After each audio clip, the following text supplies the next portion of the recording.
Hi everyone, thanks for coming to my presentation today on our Bear Creek Library Learning Commons redesign. I'm really excited about some of the things that are happening here and that will hopefully continue to happen. One of the drivers behind what's happening in our library is our mission statement. So it says at Bear Creek Elementary Library Learning Commons, we encourage reading, passion, and curiosity in our students. Within our school, online, and in the community, we work together to build skills and create routes for lifelong learning. So there's a lot more happening in our library than just simply book exchange and reading. We want the library to be a hub for learning within the school and make connections to what's happening outside the school as well in the greater community. So this is a list of some of the goals and needs that I've come up with, and I'm just going to quickly run through a few of them to give you some examples of things that we're hoping to move towards. We want to be able to create a space for group interaction, resource sharing, knowledge sharing. We want to create an open environment for creativity and innovation. We want to be able to tap into community resources and invite experts into our library and for learning workshops. We want to be able to create a maker space and use things like Makey Makey and create sewing projects and simple machines and maybe do a cardboard construction challenge. There's so many things here that are possible. It's a matter of deciding what we want to do first and what we're going to focus on. So one of the biggest things that I personally think needs to happen within the school because of the potential for learning is to create a makerspace and editing room. I know in the past there have been a lot of students that have had issues with trying to create videos for presentations and not really having a space to do it, particularly when they're recording the sound.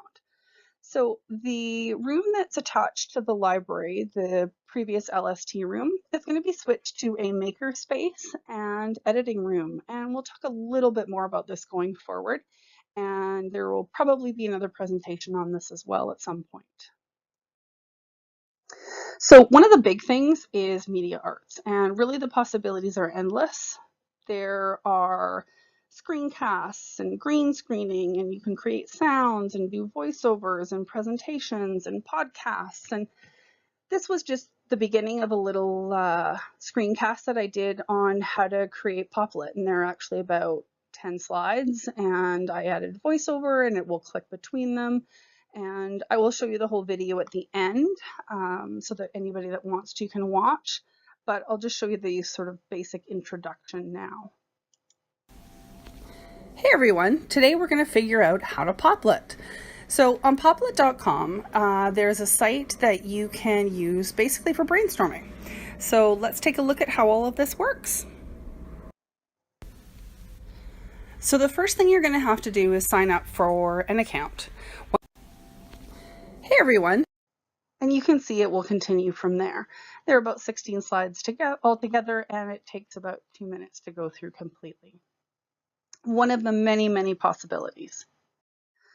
One of the other things that's going to be important is a place for us to be able to share, but not just while we're at school, but outside of school as well. So we are going to be working on a virtual library learning commons as well, so that students will be able to collaborate online with each other, with teachers, with myself, and that learning can happen in places other than the classroom, and that students can look at topics that they're really interested in and things that they want to learn more about.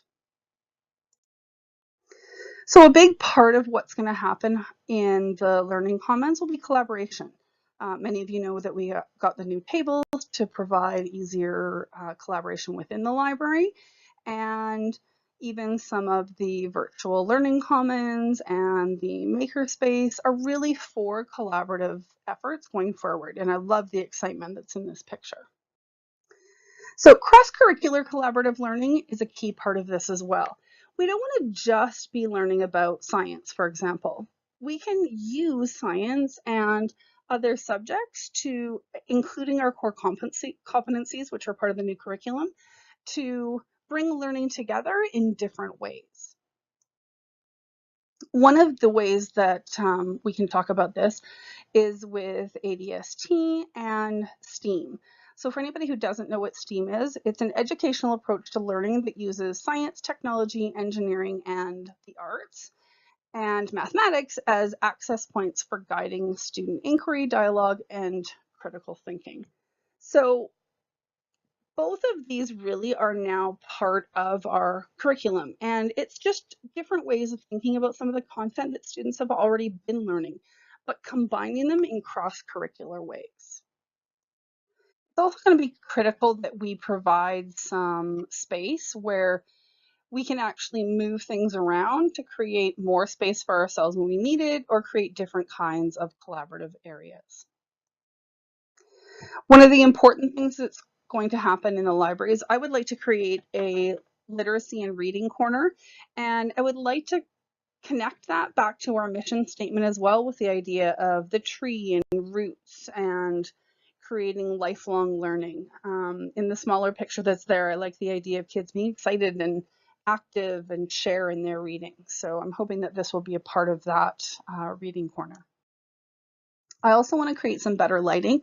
We have natural light that comes in from one side, but often the ceiling lights, the fluorescent ones, can be very harsh, and I would like to buy some covers for those as well. About that. Another one of the things that we're going to continue to work on is just maintaining our resources. We want lots of great resources that are displayed well, have lots of color, and they're at a place that's easy for kids to access. I would also like to create some literacy-based collaborative art projects.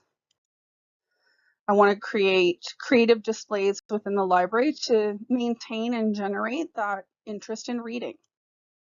I would also like to think a little bit more about bringing some of the outside in and creating some things like common kits or making sparkle bottles to really consider some of the kids that have social emotional learning issues that can be problematic even within a library space and can help all of us. Now, as far as the plan going forward, these are some things that I would like to consider in terms of year one, which will be this coming school year. I want to spend some time sort of better understanding what the school and library still need. I want to work with admin to develop a plan that works with school goals and cultures. And I want to work to increase and advertise library collaboration so that we have at least 25% of our staff working collaboratively within the library.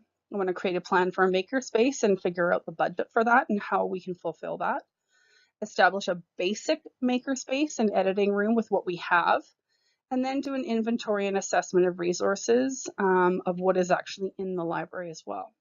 I would like to continue to develop our virtual library learning commons, and then personally develop and present at least one Pro-D for staff going forward. As far as year 2 or 3, I'll quickly run through a few of these. I won't go through all of them, but establish a makerspace, have the big bookshelf removed to create some more space, the one that is kind of in the middle of the floor. We need a plan for new technology that we'll need to learn and integrate. I would like to create a mural in the library, continue to develop our virtual learning commons, and in a couple of years do a reassessment of our goals as well. Thank you so much for joining me today, and I have a couple of links here if you want to go and have a better look, and I will be happy to take any questions that you have. Thank you.